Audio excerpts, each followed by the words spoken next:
أعوذ بالله من الشيطان الرجيم. بسم الله الرحمن الرحيم وبه نستعين وهو خير موفق ومعين ثم الصلاة والسلام على سيدنا محمد وآله الطيبين الطاهرين اللهم صل على محمد واللعن الدائم على أعدائهم أجمعين. Alhamdulillah Rabbil Alameen. We've spoken about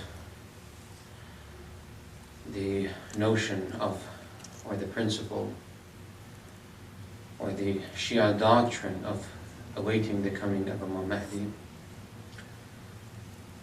We said that this belief should translate into action. It should mean a difference in our lives. And this difference is referred to in the language of the riwayat as intizar al-faraj. And with recourse to the riwayat of the Ahlul Bayt, we elaborated on the concept of the intizar al-faraj and how that, what are the manifestations of intizar al-faraj and how it works into our lives. We said the first factor, the first manifestation was to keep him in our hearts, and one way to do that is by reciting Dua al-Faraj a lot. And the second way we said was to observe taqwa in all spheres of life. We talked about private taqwa and taqwa in the framework of the family. And the final sphere wherein taqwa needs to be spoken about is the social sphere, taqwa in the social arena. There are many ways in which taqwa in the social sphere can be carried out. Nonetheless, the most important manifestation of taqwa, of submission to God, in the social sphere is at-tawalli wa-tabarri. At-tawalli wa-tabarri, a very important concept to Shia belief. To love for God and to hate for God. To love the friends of God and to hate and dislike the enemies of God. It's a very important notion in that it is tawalli wa tabarri that ensures the integrity of the Shia community, ensures that the Shia, the faithful, the believers, make the bonds of brotherhood and sisterhood firm among them, thereby strengthening and safeguarding the integrity of the Shia community. And also, it ensures that those who do not submit to the light of God, those who do not submit to the truth, but rather submit to the enemies of God, this concept ensures that they cannot infiltrate into the Shia community and therefore undermine the integrity of the Shia community. And so when we have a strong and firm Shia community, again going back to the concept of intizar al-faraj, that means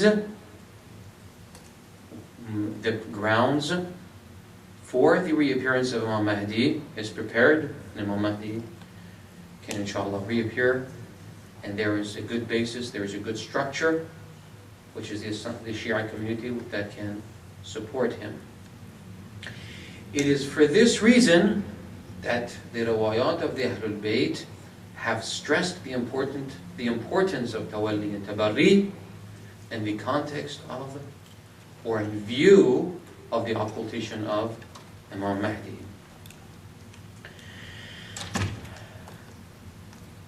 This riwayah from Imam Baqir عن أبي حمزة عن أبي جعفر عليه السلام. اللهم صل على محمد وعلى محمد. قال رسول الله. Imam Baqir is quoting the Prophet. طوبى لمن أدرك قائم أهل بيتي.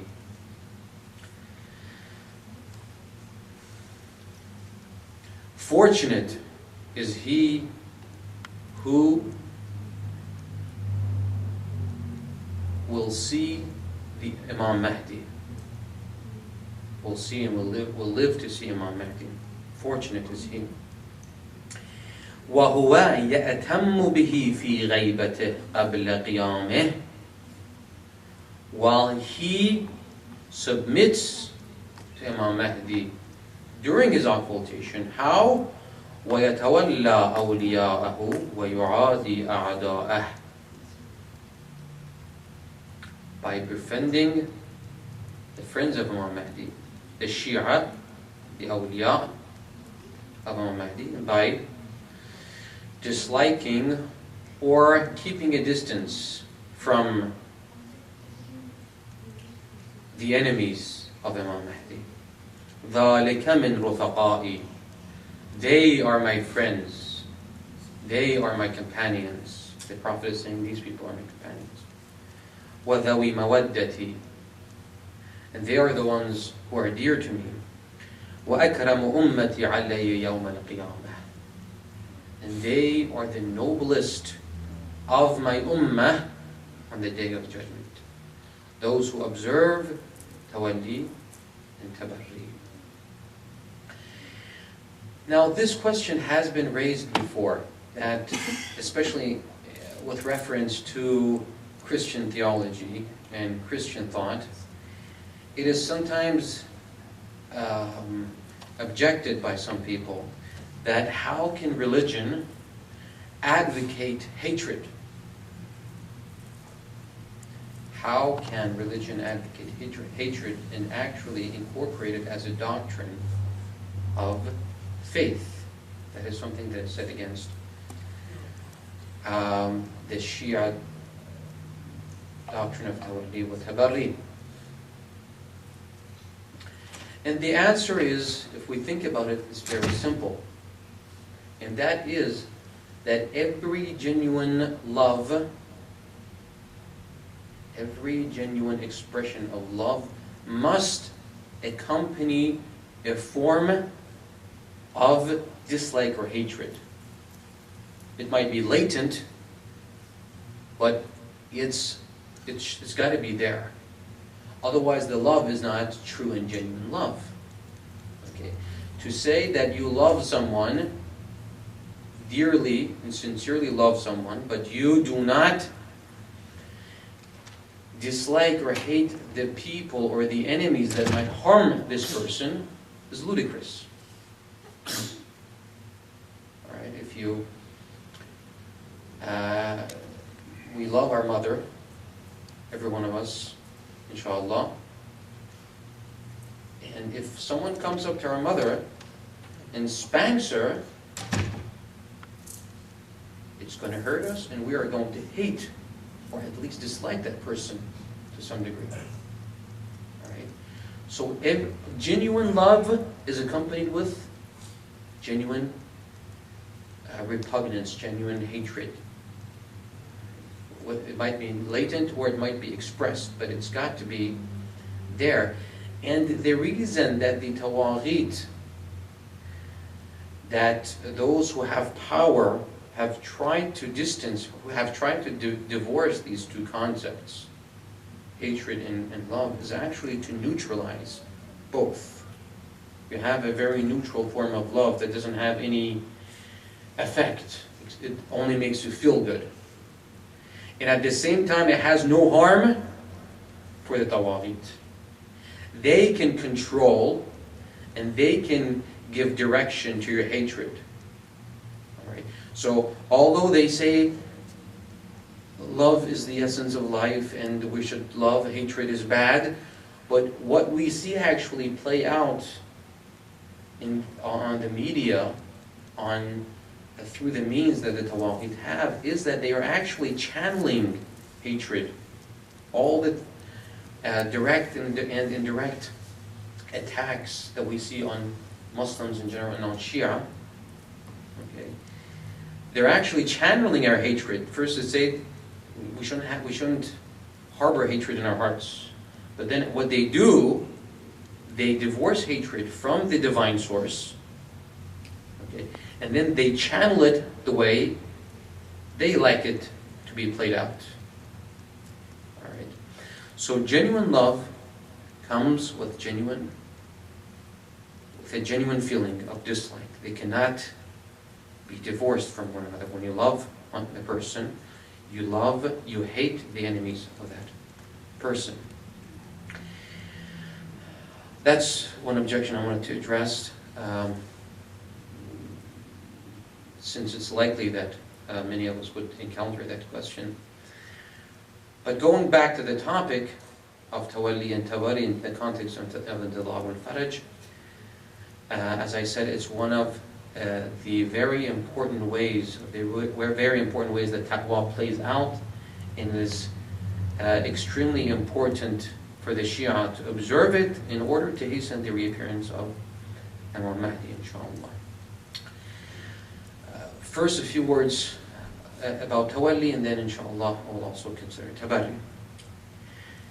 If we go through the Shia corpus of tradition, brothers and sisters, the Jawami' al-Rawayi that we have from the Ahlul Bayt, the emphasis that is attached to tawalli, to brotherhood and sisterhood among the Shia faithful is incredible. The riwayat that we have about kindness toward our fellow believers, when you read them, some of them are above our comprehension. That's how much they emphasize the concept of tawalli. I'm just going to read to you one riwayah from Kafi about the importance of tawalli and how tawalli is actually to be observed.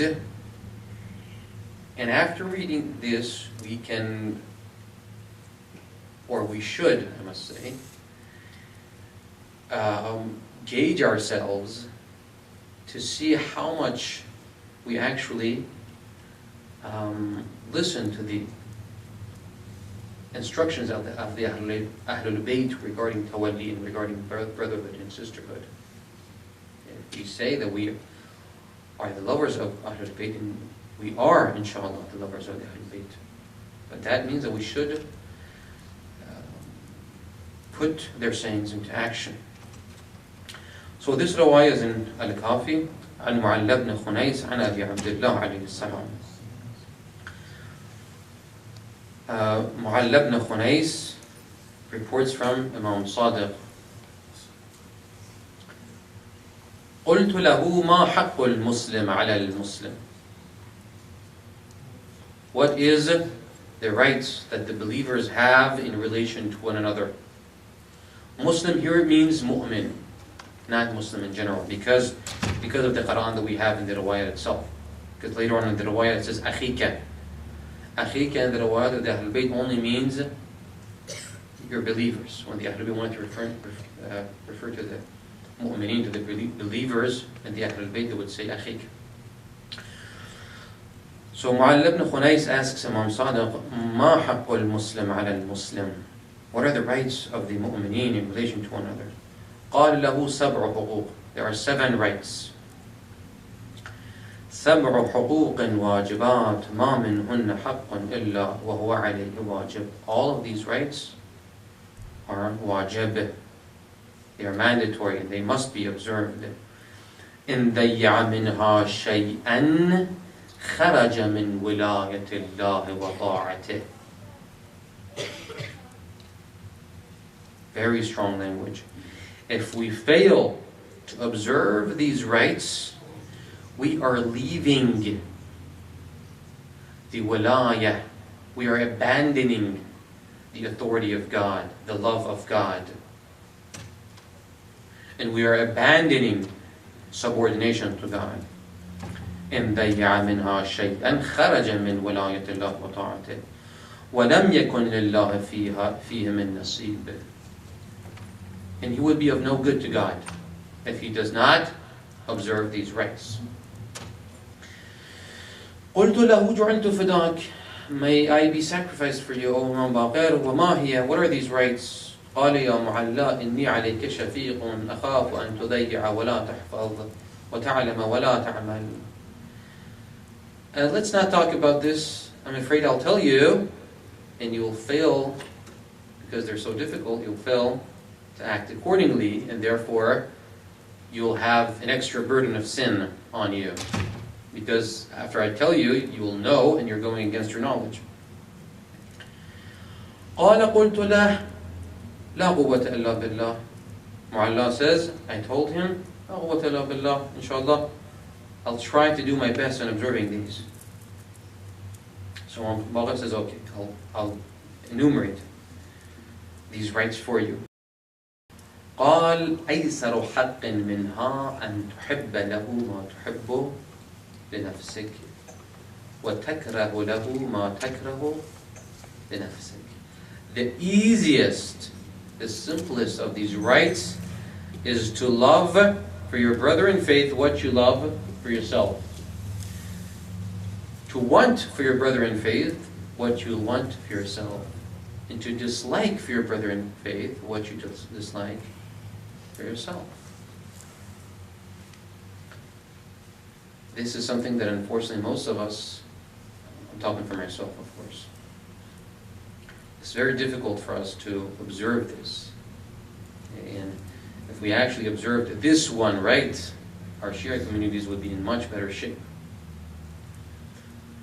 A very simple example, when you want to give a gift to someone, or a brother has a need, we want to give something to for that brother's need, usually what happens is that we go and choose that one that we do not need, that we don't find that interesting, that we don't find to be as good for us. We find it dispensable. We have different things. Okay, say the brother needs a shirt or whatever. All right, and we go and look in our closet to see which shirt we do not use and which shirt we like the least. We give that shirt to that brother. That means we are not practicing the true Shia faith. Okay, so أيسر حق منها أن تحب له ما تحب لنفسك وتكره له ما تكره لنفسك والحق الثاني أن تجتنب سخطه وتتبع مرضاته وتطيع أمره. Don't make him angry. Try to please your brother in faith. Try to, if he has a favor, try to do that favor for him.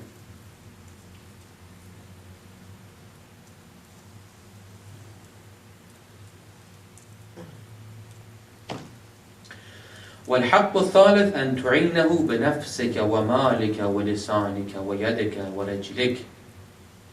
To help him in every way possible, with your very existence, with your money, with your tongue, with your hands, and with your feet. والحق الرابع أن تكون عينه ودليله ومرآته. Be his eyes. In other words, be loyal to him. Act as his guide. If he needs guidance, guide him. Give him the correct instructions. ودليله ومرآته. والحق الخامس, the fifth right, أن لا تشبع ويجوع. It should not be that you are full, that you have food and he is hungry. ولا تروى ويظمأ. You have water to drink and your brother in faith doesn't have water to drink. وَلَا تَلْبَسْ وَيَعْرَى. If you have clothing to wear, he doesn't have clothing to wear. Of course, these are just examples. What it means is that to be aware of the situation of our brothers and sisters in faith. And if we have something, to try to share that with them as much as we can. وَالْحَقُّ السَّادِسِ إِنْ يَكُنْ لَكَ خَادِمٌ. If you have a servant, وَلَيْسَ لَأَخِيكَ خَادِمٌ فَوَاجِبٌ أَن تَبْعَثَ خَادِمَكَ فَيَغْسَلَ ثِيَابَهُ. If you have a servant, and your brother in faith does not have a servant, it is incumbent on you to send your servant to your brother in faith, so that the servant would wash his clothing, فَيَغْسَلُ ثِيَابَهُ وَيَصْنَعُ طَعَامَهُ, make food for him, وَيَمْهَدَ فَرَاشَهُ, يَيُمَهِّدْ فَرَاشَهُ, make his bed. وَالْحَقُّ الصَّابِرُ أَن تُبِرَّ قَسَمَهُ. If he tells you something, if he swears that he's telling the truth, believe him. وَتُجِيبُ دَعْوَتَهُ. If he invites you, accept the invitation. وَتَعُودُ مَرِيضَهُ.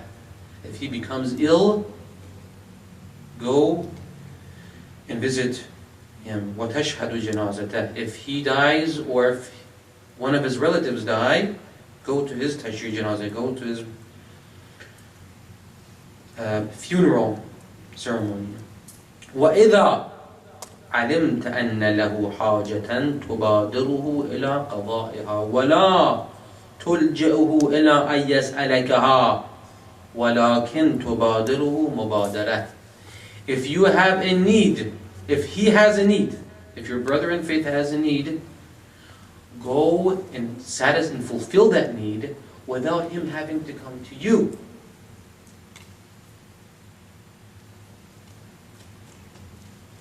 فإذا فعلت ذلك وصلت ولايتك بولايته. فإذا فعلت ذلك وصلت ولايتك بولايته وولايته بولايتك. If you do this, your walayah has gone hand in hand with the walayah of your brother in faith. It strengthens the community, strengthens the Shia community, and hastens, inshallah, the establishment of the rule of God, inshallah. And remember what the first sentence read: if we fail in doing these, خَرَجَ مِنْ وَلَائِةِ اللَّهِ. We are abandoning the authority. We are abandoning submission to God.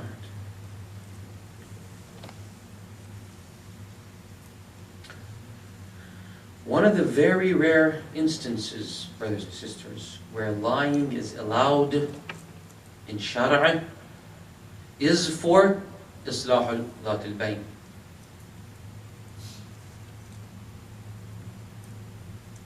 To strengthen the community of the faithful.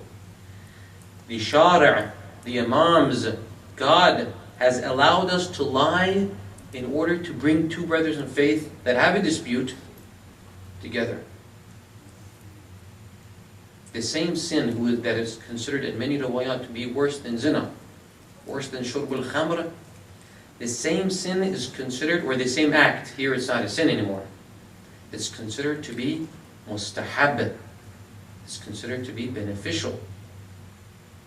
When you want to bring two brothers in faith together, that's how important the issue of tawali and tabari is, the issue of tawali especially in this context. But unfortunately, this is not what we see play out in our Shia communities.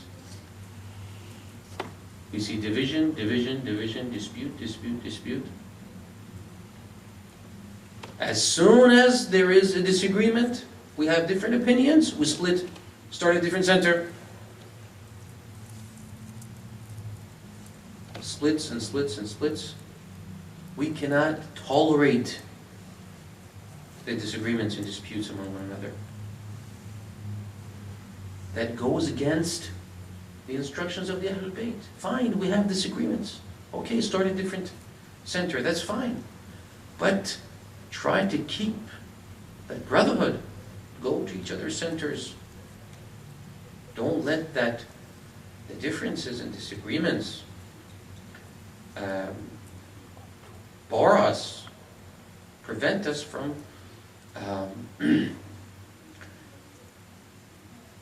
from going to each other's centers, from visiting each other, from strengthening the ties of brotherhood.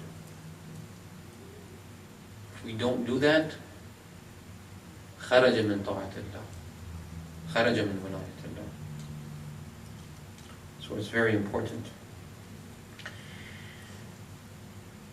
And one last thing in relation to tawalli is that the Ahlul Bayt have stressed a great deal on visiting each other. Just the fact of visiting. I found this in riwayah, this report, to be extremely interesting. So I thought to share it with you. عن جابر عن أبي جعفر عليه السلام. اللهم صل على محمد وعلى محمد. Jabir ibn Yazid al-Ju'fi relates this riwayah from Imam Baqir. قال قال رسول الله من زار أخاه في بيته. The Shia who goes to see his brother in faith. قال الله عز وجل أنت ضيفي وزائري. God says, you are my guest. When we go and see a brother in faith, God says, you are my friend. قال أنت ضيفي وزائري. علي قراء. It is upon me to provide you with what a host provides to his guest. وَقَدْ أَوْجَبْتُ لَكَ الْجَنَّةِ. And I have made paradise, I have made heaven, I have given heaven to you by doing this. When we read these riwayah, at first they might seem exaggerated. They might seem to be a little overstated. How can visiting someone, how can visiting a Shia be so important as to require such a blessing from God? But when we view these riwayat in their true context, in the context of strengthening the Shia community, and thereby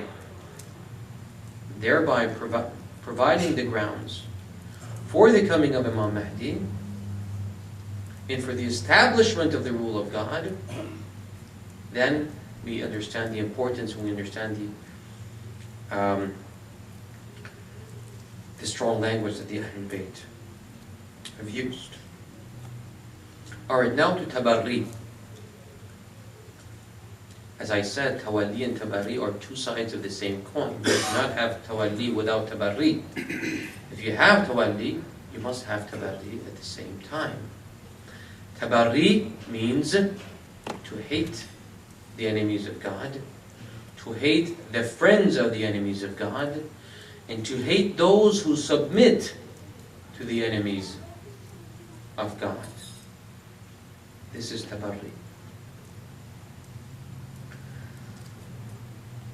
So the primary object of tabarri, the primary object of our dislike should be the tawaghit, the enemies of God.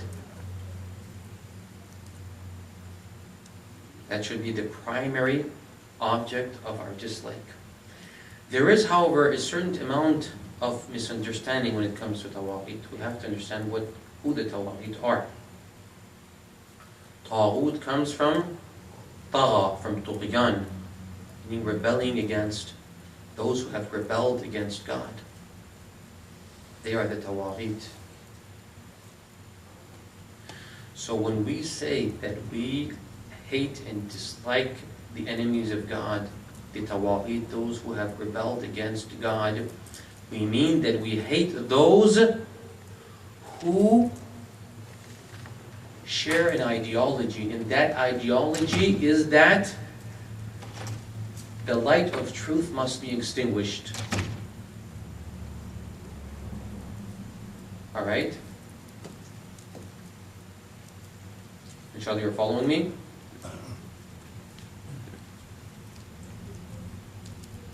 When we say the Tawaghit, we mean those people who subscribe to a certain ideology, who uphold a certain ideology, and that ideology is the material ideology that is opposed to the light of God, that is opposed to the divine truth. This is what we mean by Tawaghit. And this is what we mean when we say tabarri, when we say disliking Tawaghit, we mean all those who subscribe to this anti-divine ideology. We do not mean certain individuals in the history of the Ahlul Bayt. Bani Umayyah, Bani Sufyan, Bani Abbas. Yes, they exemplify Taghut as well. Okay? But they were only members in this line of thought, members of this line of thought. They were only practitioners of this ideology. So unfortunately, there are certain Shias, and there are unfortunately certain scholars among the Shia school, okay, who consider themselves to be extremely wala'i, to be extremely pro-Ahlul Bayt. They cry for the Ahlul Bayt, they beat their chest for the Ahlul Bayt,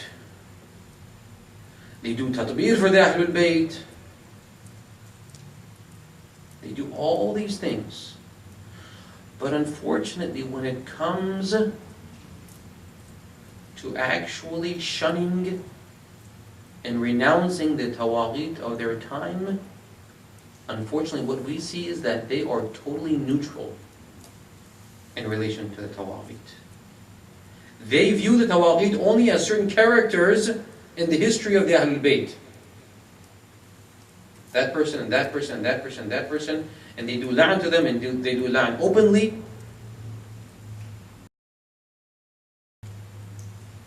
And they consider themselves to be mutabarri' from the enemies of God. But that's a crooked, false understanding of tabarri. When Imam Mahdi comes, he is going to fight the Tawaghit of his time. So we must determine who the Tawaghit of our time are, and we must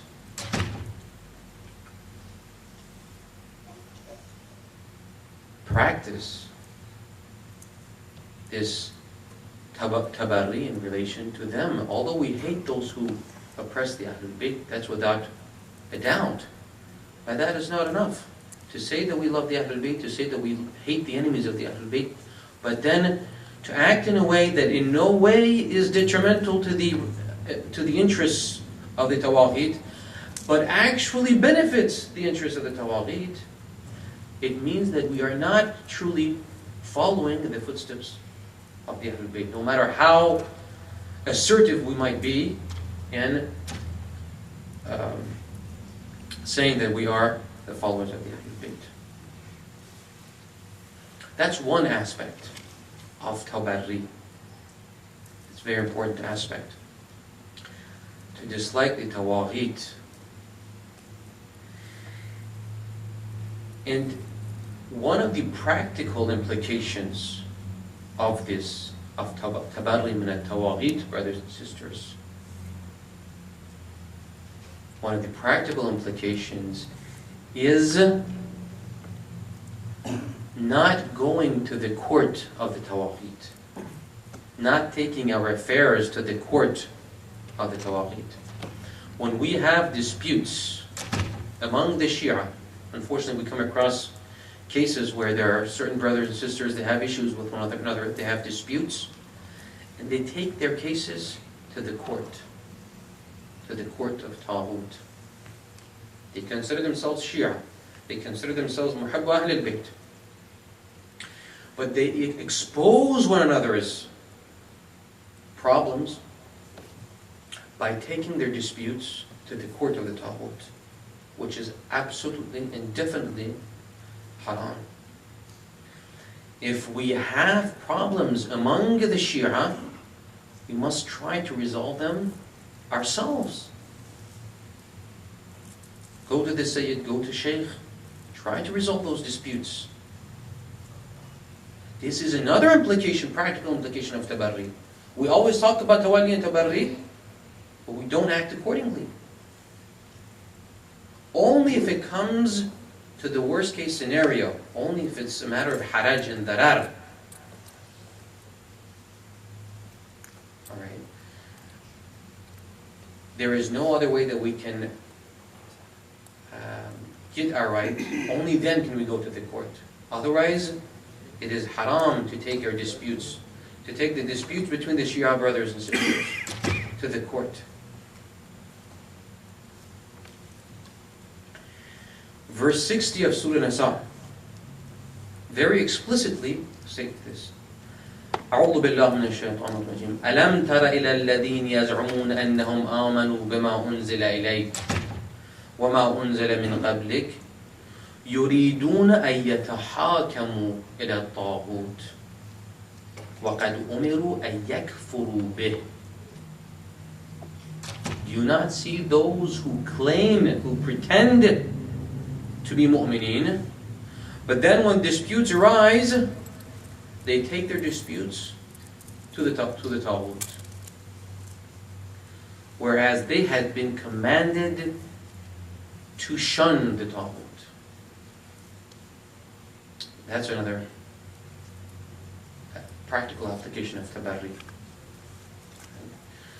To do that, or to not do this actually, is undermining the integrity of the Shia community. And therefore, again I'm going back to the theme I started with, therefore postponing the reappearance of Imam Mahdi. At first, when we look at Intidar al-Faraj and Tawali and Tabari, it looks so simple, just love the Ahlul Bayt. But when we consider the various practical implications, we realize that unfortunately in many respects we might be deficient in what we do. And the last practical implication of Tabari that I would like to talk about is the issue of friendship.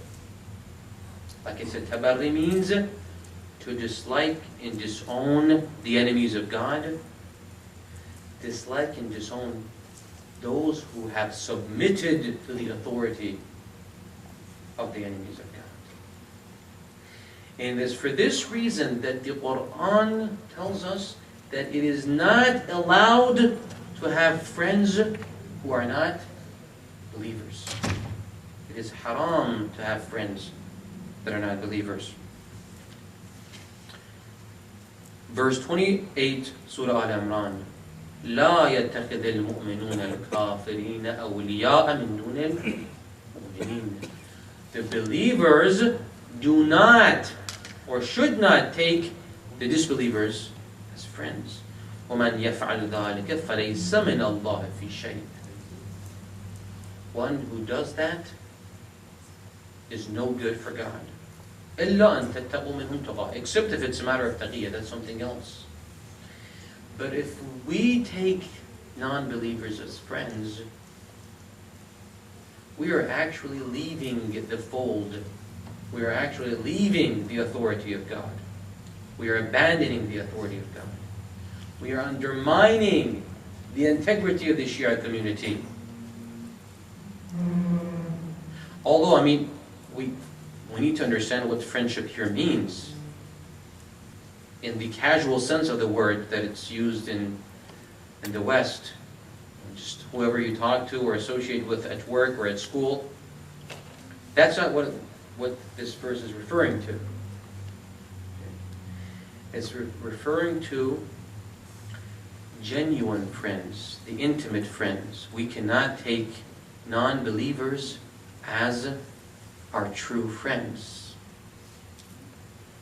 We cannot take non-believers as true friends. I sometimes come across certain brothers that say, oh yes, we have Christian friends and we have Jewish friends and we have Muslim friends. It's a pluralistic world and we have to tolerate everyone, we love everyone. Yes, we must tolerate everyone. We have respect for everyone. We must be kind to everyone. But that doesn't mean taking the non-believers as true friends. Exposing our lives to the non-believers. Exposing our family to the non-believers. Because there's a good chance that instead of them becoming Muslim, we or our family members may lose their faith. And thereby weaken the Shia community. And thereby it goes against the topic or the objective of Intidhar al-Faraj. So this is something, especially among the youth, we must be careful. And again, I'm reiterating, I don't mean to be mean to non-believers. We must be kind, we must associate with them.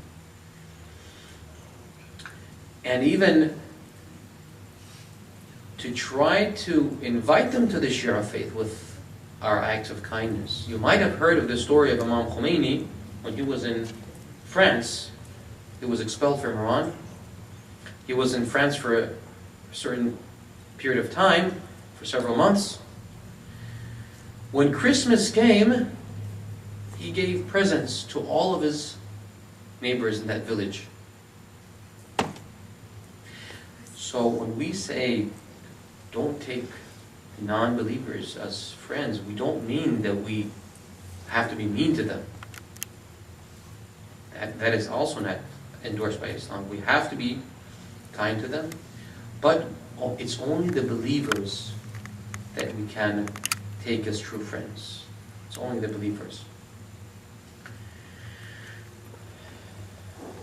Inshallah ta'ala, if we observe these points, some of them might be difficult, but inshallah, if we try to observe these points, we have in our own right contributed to the establishment of the rule of God on earth, inshallah ta'ala. Praying for the coming of Mahdi, inshallah ta'ala. Keeping his thought alive in our hearts. Observing taqwa, both in the private sphere and the public sphere. And the observing tawalli and tabari in the true sense of the word. Inshallah ta'ala, if we do this, we'll succeed in hastening, inshallah ta'ala, the reappearance of Imam Mahdi.